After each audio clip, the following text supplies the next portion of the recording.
अस्सलाम वालेकुम। Discrete structures में आज हम टॉपिक डिस्कस करेंगे elementary number theory. Elementary number theory का कुछ हिस्सा हम आज के लेक्चर में स्टडी करेंगे और कुछ हम नेक्स्ट लेक्चर में देखेंगे। तो ये इसका पहला पार्ट है इस टॉपिक का। सबसे पहले नंबर थ्योरी की में इंट्रोडक्शन देखते हैं कि नंबर थ्योरी होती क्या है। Number theory is about integers and their properties. Number theory obviously numbers पे बेस्ड है और नंबर्स कौन से इंटीजर्स।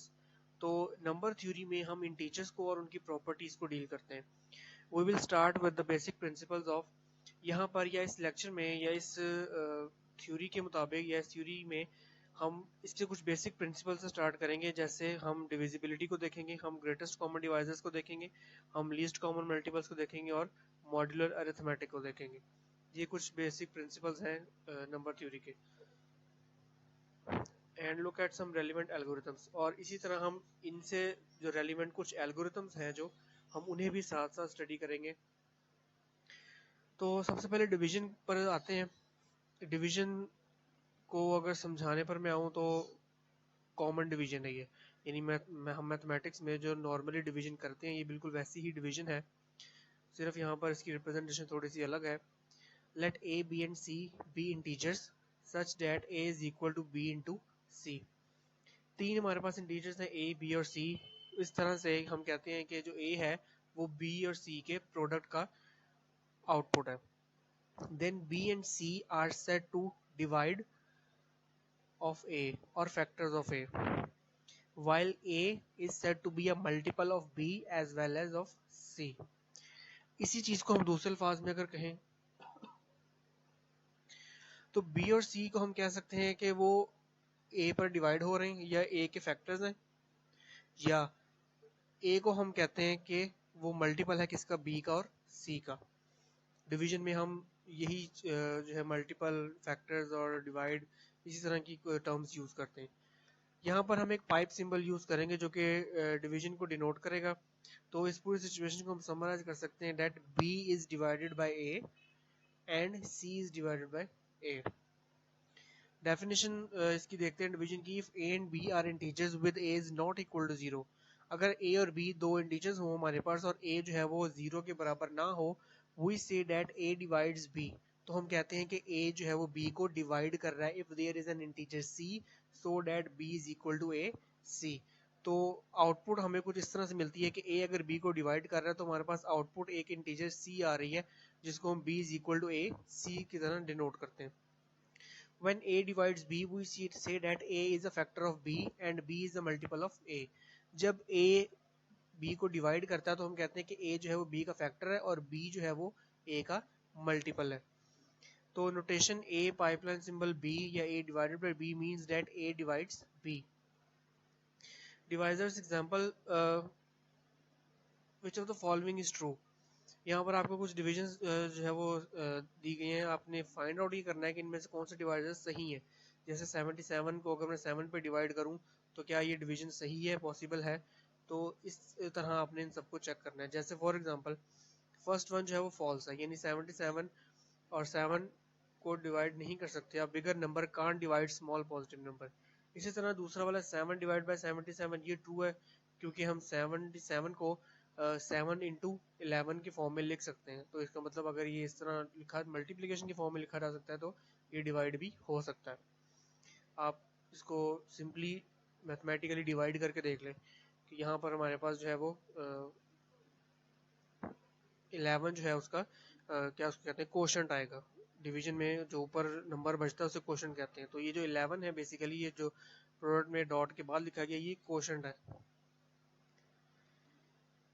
24 डिवाइड बाई 24 ये ट्रू है क्योंकि 24 1 पे डिवाइड होता है तो इसको मैं 24 इंटू 1 लिख सकता हूँ। 0 डिवाइड बाई 24 ये पॉसिबल नहीं है, फॉल्स है ये क्योंकि 0 सिर्फ 0 पे डिवाइड होता है। और 24 डिवाइड बाई 0 ये ट्रू है क्योंकि 0 जो is divisible by every number, 0 her number पे डिवाइड हो सकता है। आगे हम देखते हैं डिविजिबिलिटी थ्योरम्स। हमने डिवीजन के बारे में स्टडी किया, अब डिवीजन पर कुछ थ्योरम्स अप्लाई होते हैं, हम उनको देखेंगे। For integers a b and c it is true that, तीन इंटीजर्स a b और c अगर हम उनकी बात करें तीन इंटीजर्स की तो हम उसके लिए कहते हैं कि ये चीज़ ट्रू होती है नंबर 1 यानी पहला थ्योरम है, if A divided by B and A divided by C then A is also divided by B plus C. यानी ये थ्योरम ये कहता है कि अगर ए बी पे डिवाइड हो रहा है और ए सी पे भी डिवाइड हो रहा है तो ए जो है वो बी प्लस सी के एडिशन पर भी डिवाइड हो सकता है। एग्जांपल से इसको देखते हैं। अगर मैं 3 को 6 पे डिवाइड करूं और 3 को 9 पे भी डिवाइड करूं तो 3 जो है वो 15 पे भी डिवाइड हो सकता है, यानी 6 प्लस 9 15 पर भी डिवाइड हो सकता है।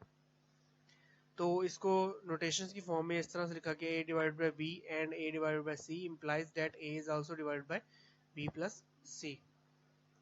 इसी तरह जैसे 17 को अगर मैं 34 पे डिवाइड करूं और 17 को 170 पे डिवाइड करूं तो हम कह सकते हैं कि 34 इंटू 170 204 पर भी 17 डिवाइड हो सकता है।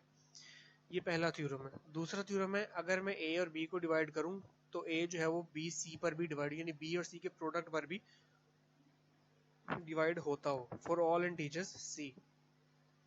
एग्जांपल जैसे 5 डिवाइड बाय 10, अगर 5 10 पे डिवाइड हो रहा है तो इसका मतलब ये है कि 5 20 पे भी डिवाइड हो रहा है, 5 30 पे भी हो रहा है, 5 40 इसी तरह सो ऑन सब पे डिवाइड हो रहा है। और इस तरह से हम इसको नोटेशन की फॉर्म में भी लिख सकते हैं। तो एग्जांपल 17 डिवाइड बाय 34 अगर मैं करता हूँ तो इट मींस कि मैं 17 डिवाइड बाय 340 भी हो सकता है। तीसरा थ्योरम है, अगर ए बी पे डिवाइड होता है और बी सी पे डिवाइड होता है तो ए सी पर भी डिवाइड होता है। ये तो कॉमनली हम मैथमेटिक्स में बहुत बार कर चुके हैं कि पहला एक नंबर अगर दूसरे पे डिवाइड हो रहा है और दूसरा तीसरे पे हो रहा है तो इसका मतलब ये है कि पहला वाला तीसरे पे भी डिवाइड हो रहा है। फॉर एग्जाम्पल अगर 4 8 पे डिवाइड होता है और 8 24 पे, तो हम कह सकते हैं कि 4 जो है वो 24 पे भी डिवाइड हो सकता है और इसे नोटेशन की फॉर्म में हम इस तरह लिखेंगे। और दूसरी एग्जांपल इसकी ले लें, 6 अगर 12 पे डिवाइड हो रहा है और 12 अगर 144 पे डिवाइड हो रहा है तो इट मीन 6 जो है वो 144 पे भी डिवाइड हो रहा है। तो आप चाहें तो इसको डिवाइड करके देख लें, ये हमेशा ट्रू जो है वो रहेगा। हमने डिविजिबिलिटी थ्योरम जो नंबर 2 देखा जिसमें हमने कहा कि a divided by b implies a divided by b multiply c। इसका प्रूफ जो है वो हम चेक करते हैं। Suppose a divided by b by definition there is a number m such that b is equal to am। अगर हम division की मल्टीप्लिकेशन को देखें तो हमारे पास हम कहते हैं कि एक नंबर m है इस तरह से कि a और m को अगर मैं मल्टीप्लाई करूं तो आंसर मेरे पास b आ रहा है, या ये हमारे पास जो है m जो है वो कोशेंट है दोनों की डिवीजन का। Multiply both sides by c to get bc is equal to amc is equal to a into mc। Consequently, BC has been expressed as a times the integer MC, so by definition of division, A is divided by BC। अब ये C पे दोनों sides को divide क्यों किया गया है, ताकि मैं इसको इस फॉर्म में लिख सकूं। और ये फॉर्म बेसिकली क्या है, मैंने BC को रिप्रेजेंट किया है as A times the integer MC। BC is represented as A times integer MC। तो इसी लिहाज से ये फॉर्म जो है इसी तरह की फॉर्म बन रही है a divided by b c।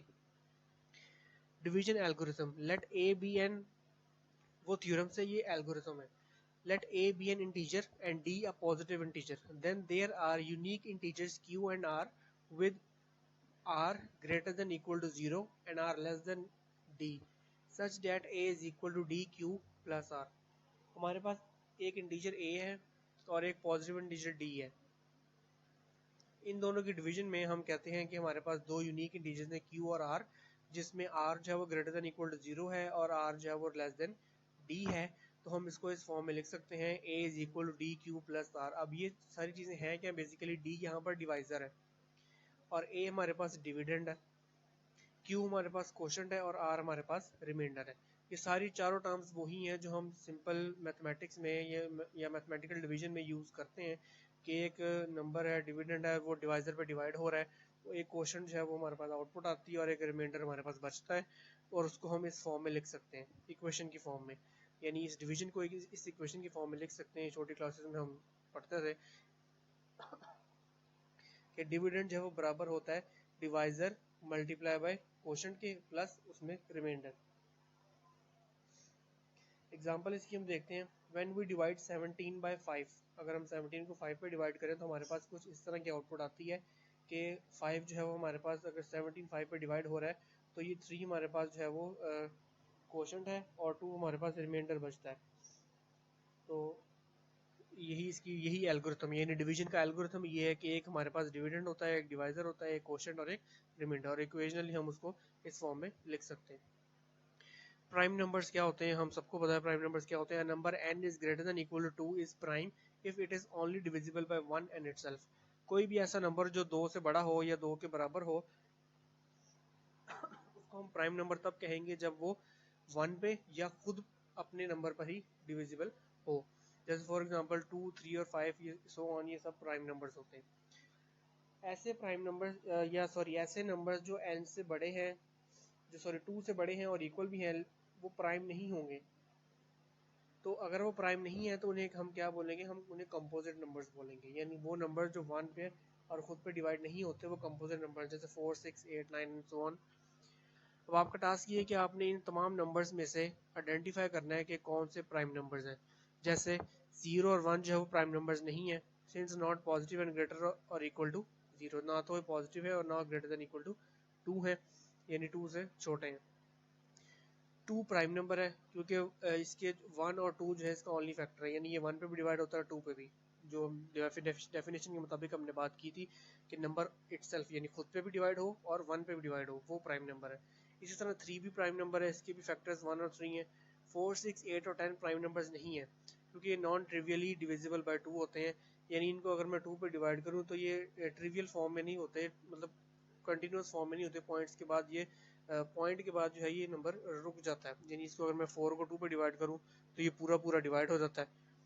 ठीक है, क्वेश्चन जो है मेरे पास वो ट्रिवियल क्वेश्चन आता है, यानी ट्रिवियल क्वेश्चन होता है जिसमें रिमेंड वो जिसको फ्रैक्शन की फॉर्म में ना लिखा जा सके, जिसको पॉइंट्स की फॉर्म में ना लिखा जा सके। इसी तरह 5 और 7 प्राइम नंबर्स होते हैं। 9 जो है वो प्राइम नंबर नहीं है क्योंकि 3 into 3। Last example shows that और not all odd numbers are prime. ये आखिरी वाली एग्जाम्पल है, जो 9 चूंकि ऑड नंबर है, ये शो करता है कि तमाम ऑड नंबर्स प्राइम नंबर्स नहीं होते। आगे है fundamental theorem of arithmetic. Theorem क्या है, every positive integer can be written uniquely as the product of primes. हर पॉजिटिव इंटीजर को आप यूनिकली प्रोडक्ट ऑफ प्राइम्स की फॉर्म में लिख सकते हैं। अब ये क्या होते हैं हम नेक्स्ट स्लाइड में बताता हूँ।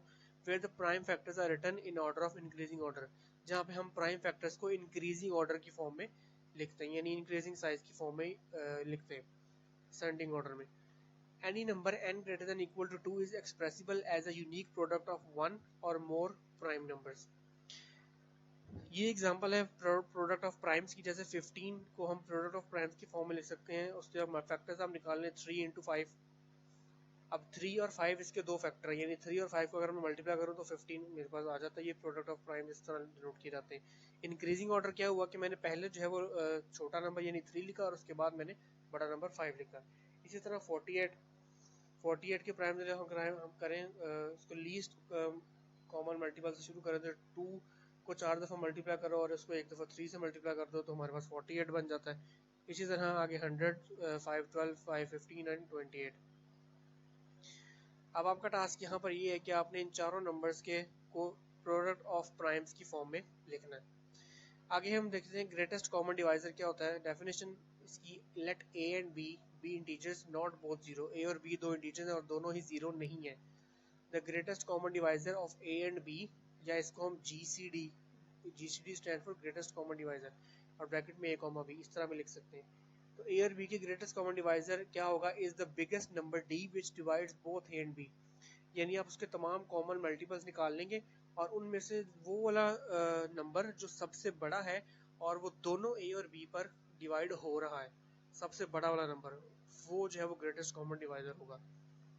ग्रेटेस्ट कॉमन डिवाइजर ऑफ ए और बी को हम इस फॉर्म में लिख सकते हैं, G C D A comma B. For example, what is G C D of 48, 72?